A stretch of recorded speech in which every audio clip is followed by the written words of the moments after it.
안녕하세요. 연암국어학원입니다. 2026학년도 EBS 수능 특강 적용학습 과학기술 4강 외계 행성 탐지 해설 영상입니다. 총 5개의 문단으로 되어 있는 글입니다. 1번 문단입니다. 51페그 B는 최초로 발견된 외계 행성, 즉 태양이 아닌 다른 별 주위를 도는 행성이다. 자, 눈치가 조금 빠른 친구들은 행성이라는 것은 다른 별을 돌고 있는 거구나 알 수 있을 거예요. 외계 행성의 발견은 천체 물리학의 새 분야를 열었고 행성에 대한 새로운 이해를 낳았습니다. 천체 물리학에서의 새로운 분야 무엇? 바로 새로 발견된 외계 행성이겠죠. 51페그 B의 발견에 사용된 시선 속도법은 행성의 존재와 운동을 모항성의 운동을 감지해서 추정했다. 자, 그러므로 행성의 존재를 바로 항성을 이용해서 했다는 겁니다. 무엇을 이용해서? 시선 속도법을 이용해서요. 2번 문단입니다. 시선 속도법을 적용하기 가장 단순한 경우는 등속 원운동하는 단 하나의 돌고 있는 행성만이 돌게 만드는 항성 주위를 관찰자를 포함하는 면에서 공전하고 있는 돌고 있는 경우입니다. 이는 무게가 큰 아빠가 바로 항성에 해당하겠죠. 아이는 행성에 해당할 겁니다. 아이의 두 손을 잡고서 빙글빙글 아빠 주위로 원을 그리며, 즉 원을 그린다는 건 공전한다고 보면 되겠죠.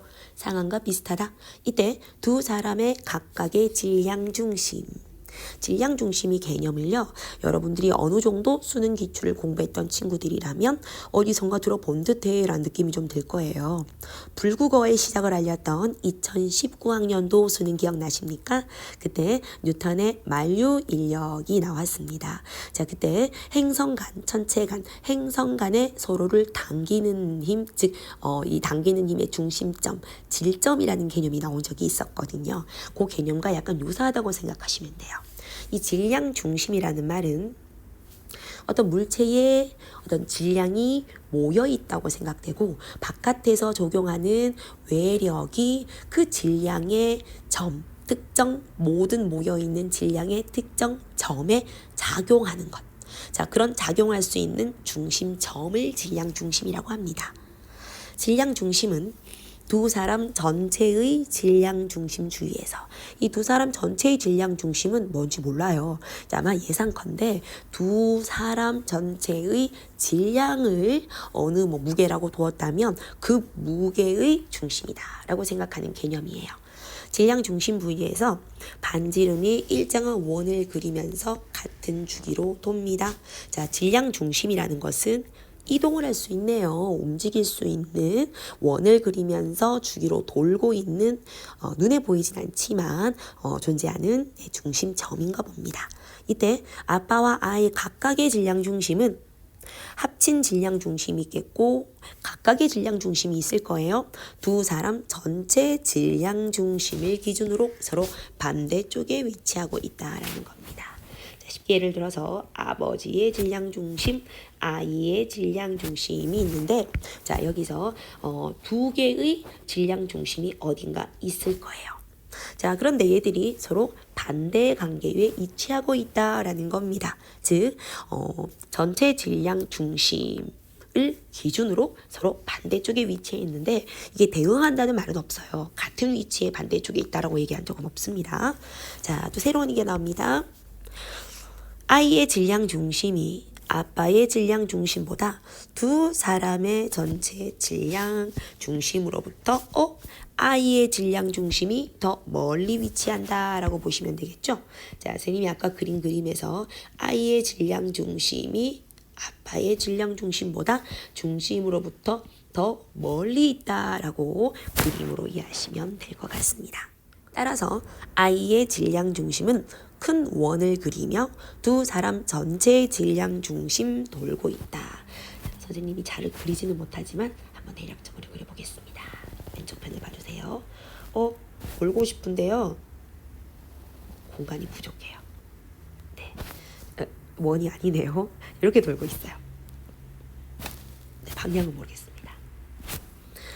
자, 이게 돌고 있는데 우리 아빠의 질량 중심의 원을 한번 보도록 할게요. 아빠는 이렇게 제가 파란색으로 보겠습니다. 이렇게 들고 있겠죠. 그죠? 자, 그래서 질량 중심, 전체 질량 중심 보이시나요? 전체 질량 중심 요 아이. 요 아이를 중심으로 돌 때 아이의 질량 중심은 아무래도 좀 크게 돌고 있죠. 그런데 아빠의 질량 중심은 좀 작게 돌고 있죠. 네. 그림은 좀 잘못 그렸지만 이해를 하실 수 있겠죠? 자, 계속 읽겠습니다. 아빠의 질량 중심은 조그만 원을 그리면서 두 사람 전체의 질량 중심 주위를 돕니다. 항성과 행성도 각각 항성, 행성계의 질량 중심 주위를 같은 주기로 원운동을 하는데 보통은 항성이 아빠가 행성보다 훨씬 무겁기 때문에 항성, 행성계의 질량 중심은 행성의 질량 중심보다 항성의 질량 중심에 더 가깝습니다. 자, 아까 선생님이 그린 그림을 생각하시면 될 것 같아요. 아빠의 질량 중심이 전체 합친 질량 중심에 가깝게 있다라는 그림. 자, 못 그렸지만 왼쪽 편에 그림을 한번 봐주시면 될 것 같습니다. 가까워 항성 내부에 위치하고 있습니다. 자, 아빠와 아이 정도가 아니라는 거예요. 항성과 행성은요, 훨씬 더 큰 차이를 가지고 있는 질량의 차이를 가지고 있으니까 오히려 아예 항성 내부에 두 개 합친 질량 중심이 들어가 있다라는 겁니다. 그러므로 행성의 질량 중심은 항성, 행성계의 질량 중심을 중심으로 큰 원을 그리는 반면에 항성의 질량 중심은 큰 항성의 질량 중심은 항성, 행성계의 질량 중심으로 아주 작은 원을 그리게 됩니다. 자, 아까 제가 그렸던 아이와 아빠의 질량 중심의 원을 생각하시면 되는데 이것보다 더 큰 차이기 때문에 더 크게 행성, 더 작게 항성 그릴 수가 있을 겁니다. 항성과 행성은 회전하는 동안 늘 항성, 행성계의 질량 중심에서 서로 반대편에 위치하게 되죠. 그러므로 행성이 관찰자에게, 행성이 다가와요. 관찰자에게 다가오잖아요. 항성은 관찰자에게서 당연히 멀어지게 돼요. 왜? 반대편이니까요. 행성이 관찰자에게서 멀어지면 항성은 관찰자에게 다가오게 된다. 이유는 반대편에 위치하기 때문입니다. 3번 문단입니다. 시선 속도는 대상이 관찰자 쪽으로 다가오거나 멀어지는 속도인데 대상이 관찰자에게 가까워질 때 중량계에 나왔어요. 시선 속도에 대한 개념이에요. 시선 속도는 다가오거나 멀어지는 속도라는 건데 정확하게 구하는 값은 나오지 않았습니다. 수식은 나오지 않았어요. 하지만 가까워질 때, 거리가 가까워질 때 어떻게 된다? 음수값을 가지고, 그리고 멀어진다에서는 양수값을 가진다 라는 관계만 알 수가 있습니다. 멀리 떨어져서 이 항성, 행성계를 관찰하는 관찰자에게 행성은 작고 빛을 내지 않기 때문에 바로 관찰하기는 어렵지만 항성은 태양처럼 크고 빛을 내기 때문에 관찰이 더 쉽습니다. 시리우스나 태양처럼 빛을 내는 것들은 당연히 크고 빛을 반짝반짝 내니까 우리가 관찰할 수가 있겠죠. 행성이 항성 주위를 돈다고 했어요. 도는 동안 행성이 관찰자에게서 멀어진다면 말이에요. 항성은 어떻게 되는 거죠? 우리에게 가까워지죠?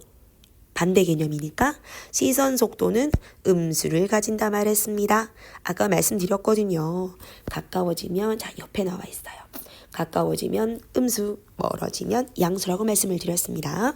자, 그러니까 행성이 멀어지면 항성은 가까워지는 거니까 음수. 반대로 행성이 관찰자에게 다가오면 항성의 시선 속도는 양수가 되는 겁니다. 자, 일반적으로 이렇게 커지면 많아져요. 많아지면 어떻게 돼요? 이런 관계는 문제에 주로 응용이 돼서 나오죠. 모 항성이 행성과 짝을 이루어서 항성, 행성계의 중심 주위를 도는 속도는 항성에서 나오는 빛의 스펙트럼의 변화를 일으키게 됩니다. 자, 행성은 빛이 나오지 않으니까요. 빛 스펙트럼의 변화가 있대요. 도플러 효과에 의해서 항성의 시선 속도가 양수로 시선 속도가 양수가 된다. 즉 멀어지면일 겁니다. 관찰자에게서요. 양수로 절대값이 커질수록 시선 속도가 커질수록 빛의 파장이 길어지고 라고 했습니다. 항성의 시선 속도가 양수가 되었다라는 말은 우리로부터 멀어지게 되었다라는 거겠죠. 멀어질수록 빛의 파장이 길어지고입니다. 항성의 시선 속도가 음수로 절대값이 커질수록 즉 음수가 될수록 더 크게 음수가 될수록 즉 가까워질수록 빛의 파장은 짧아지기 때문에 행성의 공전 주기에 맞추어 스펙트럼의 파장도 같은 주기로 공전 주기에 따라서 변한다고 했습니다. 네 번째 문단이에요. 통상적으로 항성의 시선 속도는 초속 1m 정도라는 말을 쓸 때 이거 되게 적구나. 웬만한 분광기로는 감지가 어렵다라고 얘기했어. 자, 그러니까 이 시선 속도가 초속 이거에 불과하기 때문에 즉 다가오거나 멀어지는 속도인데 너무 적기 때문에 분광기로는 도무지 감지가 어렵다. 그래서 도플러 분광학을 이용해서 항성의 시선 속도를 기존의 분광기보다 도플러 분광학은 정밀하게 측정할 수 있도록 설계됐나 봐요. 설계된 LOD 분광기는요. 광학 망원경에 장착되어서 작동했습니다. LOD 분광기는 전체 가시광선 영역인 390나노미터와 681나노미터 사이에서 최고의 해상도를 가진 스펙트럼을 얻었습니다. 1994년 봄에 마요르와 켈로팀은 LOD 분광기를 가지고 태양계로부터 25파섹 이내 외계 행성에서 행성을 찾았습니다. 자, 이 파섹은 단위입니다. 켈로는 지도 교수인 마요르가 안식년을 보내는 동안인 1995년 1월에 지구에서 48강년 떨어진 페가수스 자리에 있는 5등급 별인 51페그를 관찰했는데 별빛의 스펙트럼에서 청색 편이, 적색 편이가 나타남을 확인했답니다. 처음에는 계기 이상을 의심했어. 아닐 거야. 이런 데 있을까? 이내 변이의 규칙성을 근거로 우리 아까 말씀드렸죠? 공전 주기에 맞추어서 스펙트럼의 파장도 변한다고요. 자, 스펙트럼이 변한다고? 그렇다면 공전 주기가 있다는 뜻이겠죠? 목성의 절반 정도의 질량을 갖는 행성이 0.5 천문단위 거리에서 4.21을 주기로 51페그 주위를 공전하고 있다는 것을 확인했습니다. 즉 행성이 공전하고 있다는 것을 판단했습니다. 그 행성의 대기는요 1000도씨에 달하게 뜨거웠어요. 켈로는 지도 교수에게 외계 행성이 있습니다 라고 발견했지만 이런 특성을 갖는 행성은 있을 수가 없다. 당시로는 없다고 생각해서 믿지 않았죠. 그러나 7월까지 켈로가 추가적으로 모은 측정 결과들이 이전 결론을 지지하자 마요르는 생각을 바꾸었습니다. 그러는 논문은 목성과 유사한 질량이면서 목성과 달리 뜨거운 대기를 갖고 있는 항성 가까이에서 공전하고 있는 거대 행성을 발견했다. 담고 있어서 그동안 천문학자들이 받아들이던 고전적인 행성 생선론에는 안 맞았나 봐요. 들어맞지 않아서 논란을 일으켰습니다. 그렇지만 곧이어서 이 방법으로 외계 행성들이 계속 발견이 되었고 뒷받침됐습니다. 그 중에는 뜨거운 거대 행성들도 있더라. 즉 그전에 있던 고전적인 생성론에 따르면 아마 뜨거운 거대 행성이 없었다고 생각했나 봐요. 기존의 패러다임은 수정이 되었습니다. 5번 문단. 이런 와중에 2009년 프랑스 주도의 코롯 계획이 외계 행성 코롯 7B를 통과법으로 발견하고 새로운 법이네요. 발견하고 2012년도부터는 갑자기 통과법으로 외계 행성이 발견되는 일이 부쩍 늘어났답니다. 시선속도법을 이용했었는데 이제는 통과법을 이용해서 또 외계 행성을 많이 발견하고 있어요. 이 방법은 시선속도법과 달리는 행성의 질량을 이용하는 게 아니고 크기를 알아내는 방법이네요.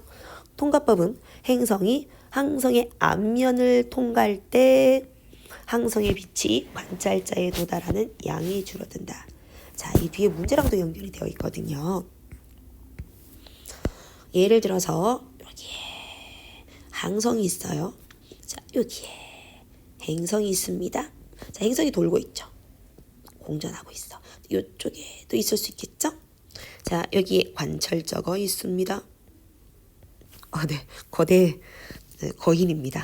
자, 관찰자 입장에서 요쪽 편에 행성이 있을 때와 요쪽 편에 행성이 있을 때는 거리가 다를 거야. 그죠? 자, 그런데 만약에 행성이 항성의 앞면을 통과한다. 자, 그러면 어떻게? 막아버리겠죠. 그죠? 다 빛이 들어올 수 있을 텐데, 자, 예를 들어 이걸 막아버리는 거예요. 자, 그런데 만약에 뒤에 있어. 행성이 항상 뒤에 있다면 맑을 게 없죠. 모든 빛이 쫙 다 갈 수 있죠. 자, 그런데 만약에 앞쪽에 있었다 그러면 중간 빛이 다 사라져 버렸네요. 중간 빛이 사라지게 되는 겁니다. 이렇게 말이죠. 자, 이해되셨죠? 계속 보겠습니다. 양이 줄어들어 항성의 밝기가 어두워지는 정도를 감지해서 행성의 존재와 어두워지는 정도를 감지해서 반지름도 또 주기 등을 알아낼 수가 있었습니다. 이 두 가지 방법 외에 미세 중력 렌즈 방법, 세 가지네요. 추가되었고 더 많은 외계 행성이 발견되면서 외계 행성 천문학에 큰 진보가 일어났어요. 또한 태양계의 구조와 행성 계열 배열이 궤도 배열이 전형적인 것이 아니고 다른 행성에는 훨씬 더 다양한 구조와 행성 궤도 배열을 가질 수 있다는 것을 알려지게 되었고 지구와 유사한 조건을 갖춘 행성은 찾기가 어렵다라는 것도 알게 되었습니다. 많이 어려운 지문은 아닌 것 같아요. 숨겨져 있는 의미를 파악할 것도 별로 없을 것 같습니다. 자, 그러면 문제로 들어가겠습니다. 밑글에서 언급하지 않은 것은 나머지 다 그대로 찾을 수가 있고요. 네 번째, 외계 행성의 크기를 알아내는, 자, 크기를 알아낼 수 있다고 얘기했던 것 같은데 방법은 있었죠? 장치는 없었습니다. 틀렸죠? 자, 2번이에요. 기억은 어디 있더라? LOD 분광기입니다. 자, 설명한 내용으로 적절하지 않은 것은 어렵지 않습니다. 2번 도플러 분광학을 이용해서, 자, 위에 있죠? 지금 살짝 가려져 있는데 도플러 분광학을 이용해서 항성의 시선 속도를 기존의 분광기보다 정밀하게 했다. 보이죠? 자, 행성이 아니고 항성이라는 거죠. 그죠? 이 도플러 효과를 이용해서, 자, 위에 선생님이 보기를 갖다 놨는데 혹시나 이 LOD 분광기 도플러 효과에 대해서 공부를 좀 더 하고 싶은 친구들은 선생님이 복사를 해놓은 두 가지 3번 문단이나 4번 문단을 보시면 될 것 같습니다. 자, 2번 답 틀렸습니다. 3번 문제입니다. 선생님이 쉬운 거는 이 선택지를 넘어가도록 할게요. 보기와 A를 비교한 내용으로 적절하지 않은 것은, 자, 보기가 있어요. 그러면 A는 선생님이 지금 두 문단에 걸쳐 있어서 못 가져왔는데 4번 문단입니다. 보이시나요? 4번 문단입니다. 자, 켈로 LOD 분광기입니다. 다시 3번 문제로 넘어가서 보기 읽어보겠습니다. 전통적인 천문학 이론인 지구 중심설에서는 달이 하나의 행성으로 다른 행성과 마찬가지로, 사실 우리는 상식적으로 달이 위성이라는 건 알고 있죠. 다른 행성과 마찬가지로 고정된 지구 주위를 도는 천체였습니다. 그런데 새로 제기된 코페르니쿠스의 이론에서는 지구가 다른 행성처럼 태양 주위를 공전하는 천체로 취급되고 지구가 행성이고 달은 지구 주위를 돌고 있는 행성을 돌고 있는 위성으로 격화됐어요. 당시에 행성 주위를 도는 위성은 알려진 사례가 없었거든. 지구 중심설을 옹호하는 천문학자들은 이를 근거로 코페르니쿠스의 이론의 정당성에 틀렸어! 이의를 제기했습니다. 이런 반대는 갈릴레이가 도와줘요. 새로운 천문 관측 장비인 망원경으로 목성에도 위성이 있다. 그러니 지구도 위성이 있을 수 있다. 라는 것을 증명해줬습니다. 자, 그러면 3번 답 바로 보겠습니다. 보기에서는 갈릴레이 발견이 논란을 일으킨 게 아니에요. 이 갈릴레이는 코페르니쿠스의 이론을 뒷받침해준다라고 보시면 되겠죠. 이제 이번에 답이 조금 쉽다고 볼 수 있을 것 같네요. 자, 그러면 그래도 조금 가장 어려웠던 대망의 4번으로 넘어가겠습니다. 자, 보기입니다. 그림은 항성 A 주위에서 행성 B가 일정한 거리를 유지하면서 일정한 속도, 로 시계 방향으로 돌고 있는 가성의 항성 행성계를 계략적으로 나타냈습니다. B의 공전 궤도를 포함하는 평면에서 관찰자 O가 정지한 채로 A에서 나오는 빛을 관측합니다. 자, 우리 아까 선생님 했던 거 기억나시나요?